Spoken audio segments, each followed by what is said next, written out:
पहला धमाका, दूसरा धमाका, तीसरा धमाका। एक ही सर्जिकल स्ट्राइक में हिजबुल्लाह ने फोड़ डाली इजराइल की 3 आंख।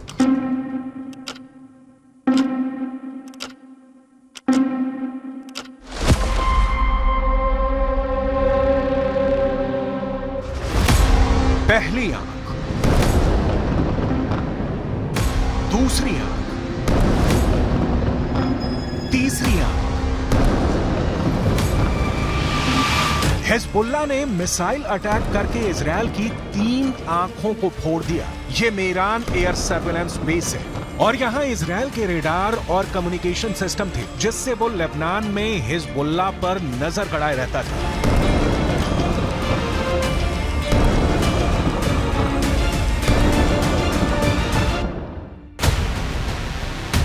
अब सैटेलाइट तस्वीर की मदद से इस लोकेशन को समझिए। लेबनान बॉर्डर पर यह है इजराइल की 3 आंख, यानी 3 ग्लोब रेडार, और साथ में है इजराइल के कम्युनिकेशन टावर। ये मेरान एयर सर्विलांस बेस है, जिसे तैयार करने में इजराइल ने अरबों रुपए खर्च किए थे।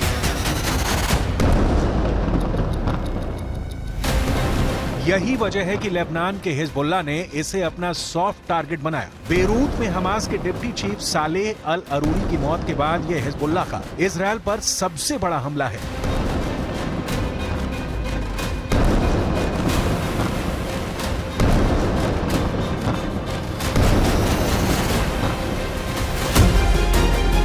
यह इजराइल के बहुत ही सीक्रेट बेस पर बहुत बड़ा हमला है। एक तरह से हिजबुल्लाह ने इजराइल के सीक्रेट बेस को मिट्टी में मिला दिया है। अब तक डरा हुआ लग रहा था हसन नसरल्लाह, लेकिन अब लग रहा है कि शुरू हो चुका है अरूरी का बदला। इजराइल पर टूट रहा है हिजबुल्लाह।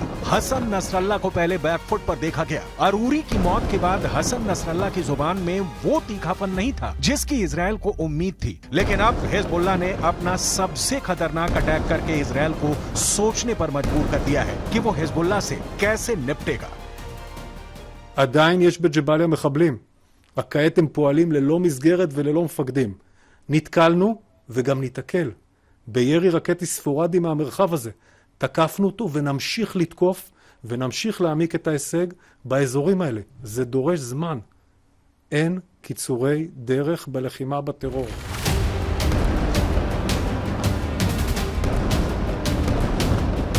इस वक्त लेबनान और इजराइल के मौत वाले बॉर्डर पर हिजबुल्लाह का पूरा कंट्रोल है। हिजबुल्लाह अब ऐसी मिसाइल फायर कर रहा है जिसके आगे इजराइल के टैंक अपनी तोप रगड़ते हुए नजर आ रहे हैं। हिजबुल्लाह ने निकाली हैं 3 बहुत ही खतरनाक एंटी टैंक मिसाइल और मल्टी बैरल रॉकेट लॉन्चर। ये मिसाइल ईरान से सप्लाई की जाती रही हैं और ऐसी मिसाइलों का हिजबुल्लाह के पास बहुत बड़ा जखीरा है। हिजबुल्लाह 3 तरह की एंटी टैंक गाइडेड मिसाइल इस्तेमाल कर रहा है। ये है कॉर्न, इसकी रेंज 5 किलोमीटर तक है। ये रूस की मिसाइल है, लेकिन अब ईरान इसका देसी वर्जन देहलाविया तैयार कर चुका है और ऐसी बहुत सी मिसाइल अब हिजबुल्लाह के पास है। दूसरी है BGM-71 TOW टो anti tank guided missile. Range है 3.5 किलोमीटर। ये अमेरिका में बनी मिसाइल है, लेकिन अब इसकी नकल ईरान तैयार कर रहा है और उसने हिजबुल्लाह को सप्लाई की है। तीसरी है 85 कॉनकोर्स, रेंज 4 किलोमीटर। ये भी रूस ने बनाई है और अब ईरान में ये तोसान नाम से तैयार की जाती है।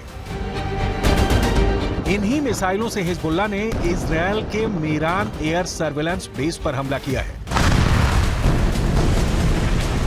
ये तीनों मिसाइल बहुत ही घातक हैं और जिस तरह से इन्होंने इजराइल के अड्डे उड़ाए हैं, उससे ये बात साबित हो जाती है। हिजबुल्लाह का दावा है कि उसका हर हमला इजराइल को मुंहतोड़ जवाब है। बताया जा रहा है कि हिजबुल्लाह ने इस अड्डे को उड़ाने के लिए 60 से ज्यादा मिसाइल फायर की हैं और सभी अपने टारगेट पर लगी।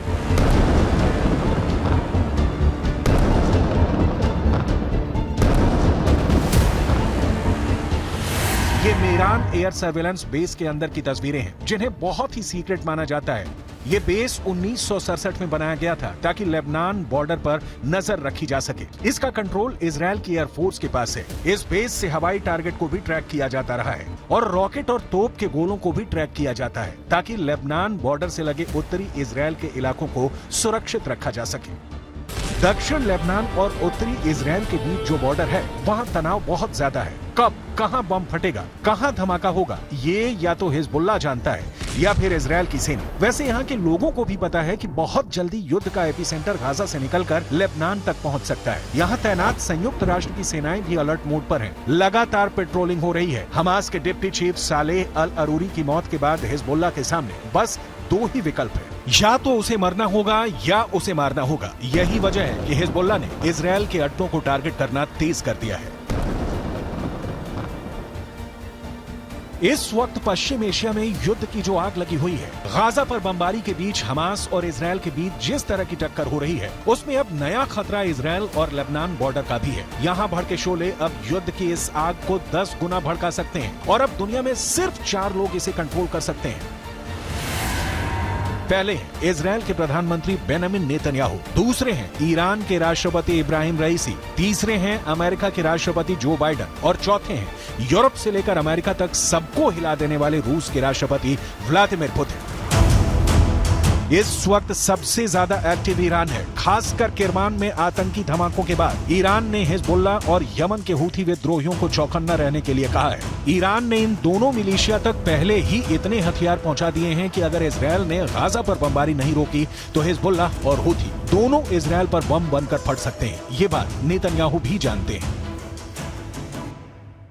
הנחתה את צה"ל לצאת למלחמה כדי לחסל את החמאס, להשיב את חטופינו ולהבטיח שעזה לא תהיה עוד איום על ישראל. אסור לעצור את המלחמה עד שנשיג את כל היעדים הללו.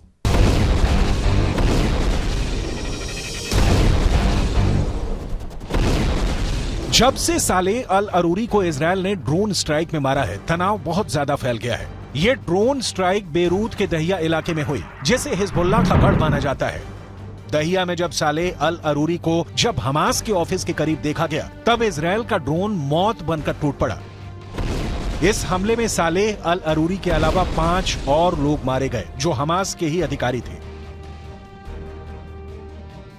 सवाल है कि क्या अरूरी की मौत का बदला अब सीधा युद्ध होगा, जिसमें बड़ी लड़ाई इजराइल और हिजबुल्लाह के बीच होगी। ऐसा युद्ध जिसमें इजराइल की तरफ होगा अमेरिका, जबकि हिजबुल्लाह की मदद करेगा ईरान। हालांकि बेंजामिन नेतन्याहू इससे पहले ही बेरूत को गाजा बनाने की धमकी दे चुके हैं।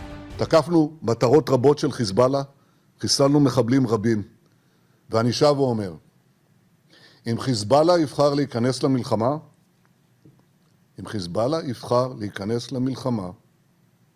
הוא יעשה את טעות חייו.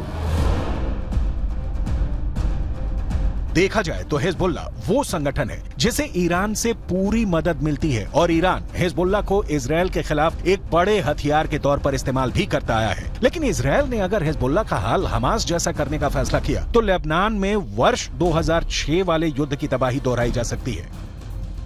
2006 में हिजबुल्लाह और इजराइल के बीच 34 दिन तक युद्ध चला था। तब इजराइल के 121 सैनिकों को मिलाकर 160 लोग मारे गए थे, जबकि हिजबुल्लाह के 250 लड़ाकों समेत लेबनान के 1200 लोगों की मौत हुई थी। हम अपनी वीडियो लाइब्रेरी से 17 वर्ष पहले लड़े गए इस युद्ध की तस्वीरें निकाल कर लाए हैं ताकि इस बात का अंदाजा लगाया जा सके। लेबनान का वही हाल कर सकता है जो इस बार गाजा का कर रहा है। इसलिए हिजबुल्लाह को नेतन्याहू की धमकी को बहुत गंभीरता से लेना होगा, क्योंकि इजराइल अब बेरूत को दूसरा गाजा बना देगा।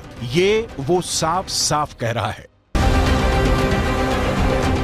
इजराइल जानता है कि अरूरी की मौत ने उसका एक दुश्मन खत्म किया है, लेकिन कई और दुश्मन उसके खिलाफ तैयार हो चुके हैं। हमास के चीफ इस्माइल हानिया ने भी कह दिया है कि इजराइल को अरूरी के मर्डर की कीमत चुकानी होगी। अरूरी की मौत से इजराइल के 3 बड़े दुश्मनों को बहुत जोरदार झटका लगा है। पहला झटका हमास को लगा है, क्योंकि सालेह अल अरूरी इस्माइल हानिया के बाद हमास में दूसरा सबसे बड़ा नाम था। दूसरा झटका ईरान को लगा है, क्योंकि सालेह अल अरूरी ने ही सीरिया में युद्ध को लेकर हिजबुल्लाह और ईरान के साथ आए मतभेद को दूर किया था। तीसरा बहुत बड़ा झटका हिजबुल्लाह को लगा है, क्योंकि इजराइल ने बता दिया है कि अब वो लेबनान की राजधानी बेरूत और हसन नसरुल्लाह के गढ़ को टारगेट करने से पीछे नहीं हटेगा।